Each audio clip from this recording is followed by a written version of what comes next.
so you can hear me. Our young friend, our MBA, he has a definition of the good life. It's power, it's money, it's influence. But what would our students tell us?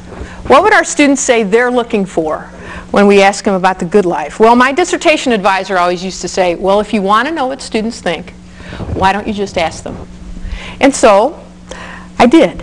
And this is a very random poll of several students that I ran into or had a meeting with, or, well, some of those meetings weren't as good as others, but whatever. So I said to a young woman, what's the good life? And she said, I want to be a teacher. I want to work with little kids. I also want to get married and have a family. And then I'm going to go back to Dallas and be with close to my mom and dad. I asked another student who said, I'm going to be a lawyer. I intend to run for political office one day, and, well, I'll probably get married at some point. I asked a young junior female, and she said, the good life is about getting a good job. Now, this is a young woman. It's about getting a good job. Then next, I want to get married and have a family, but the job, that's the most important thing. Oh, and I want to be happy too. And then I talked to a student that was going to graduate who said, well, the good life for me is working when I want. I thought, thanks. That sounded good to me. We could have stopped there. She said, I expect to work, I expect to have a career, but I want to know that I can take time for my family and other pursuits. Then I talked to this young man, and he said, family, that's the good life. And he stopped right there, and I said, okay, that's interesting. And finally he said, I mean it. He said, it's not about the job, it's not about my career, it's about finding the right person. My job will enable me to provide for my family. I'm not concentrating on making lots of money. Money isn't a priority for me. Now, I'm sure that somewhere in this is a great research project, so for those of you that are graduate students, I want you to be thinking about this. But for our purposes, I want us to understand that the future for these particular students and their visions of it are as diverse as they are. You know, we want our students to envision and define their future. That's what we do. That's what we're all about. And that's what we're working toward and what they're working toward. And that's why they came to our institutions. And that being the case, then I think it's important that we have some understanding and we understand together what these students are like and who they are. So, okay, here we go. Our traditional age college students, what are they called? Oh yes, they're millennials, but don't worry, this presentation isn't going to be a whole thing about millennials, because I know you've heard about these folks before. We've been over and over this time and time again, but I do want to talk for a few minutes about some of their life experiences and that type of thing, so we're kind of all operating on the same page. Remembering, of course, that all of our students are not traditional age students. That many of them are non-traditional, many of them come to us later. But I think we will go through and we'll review a few of our generational characteristics of this group so that we can understand a little bit better about them. You know, you're familiar with the Beloit Mindset List, and we can look at the life experiences of these students. Oh yes, here's a lovely group of them, and you'll notice there's some young people there. There are some not so young.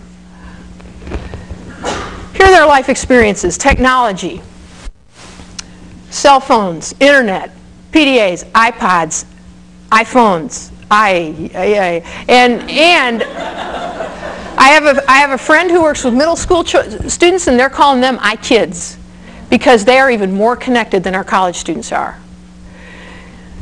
Globalization is a big part of their lives. I have a friend who told me her grandson loves to play checkers on the internet, and the person that he plays with is from Australia, or he plays with another person from Germany. So already our young people are interacting globally, not face-to-face necessarily, but even over the internet. Certainly violence has been a part of their history. The Oklahoma City bombings happened when they were very young. President Bill Clinton's impeachment, a little impact here on politics. Hillary Clinton's run for the White House, September 11th. Shooting in schools, of course, Columbine, Y2K, hanging Chads, George W. Bush for 2 terms, the Gulf Wars, the Asian tsunami, Hurricane Katrina, Virginia Tech, and then, of course, Barack Obama's election. So these young people have always had Diet Coke. They never had Tab or Diet Right Cola, or I'm not even sure they know about RC Cola, folks, okay? Maybe I'm aging myself here. Okay, they always had MTV, VH1, microwave ovens, and they've never had Selectric typewriters. Okay? They don't know about the Beatles. All right? John Lennon died before they were born, was killed before they were born. Kurt Cobain, 8-track tapes, Richard Nixon, or the Vietnam War. I think that's probably why this generation sort of tired about a lot of Vietnam discussion during the election. I don't think it really had that much meaning for them.